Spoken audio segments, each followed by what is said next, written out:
The next character in John Malo's sketches is number 15, the Grasshopper. The actor's name used for this unused design is listed as Barry Copping.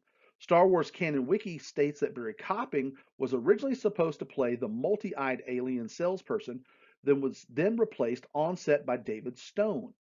David's image from Star Wars Canon Wiki is in the upper right-hand corner. Now, I'm not saying that Wioslea is the grasshopper, but I do think that this sketch developed into George Lucas's multi-eyed alien.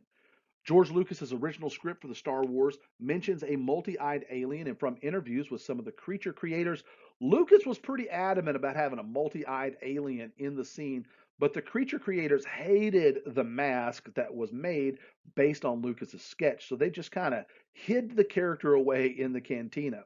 You can just barely see Wiosley sitting in the cantina if you look hard enough.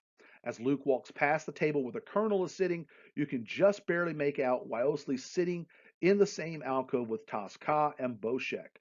Wiosley is probably better known for being the land speeder salesperson that sells Luke his land speeder.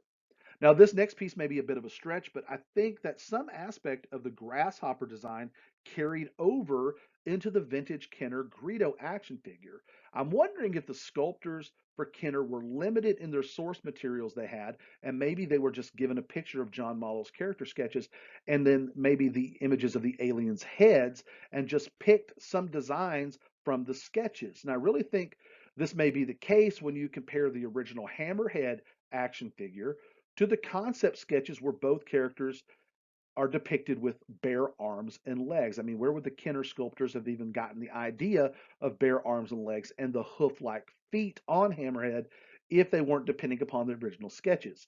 So since the Martian design, which we'll look at next, had a very little detail to the costume, I'm willing to bet that the Kenner sculptors borrowed some of their ideas from the Grasshopper character sketch for the original Greedo action figure.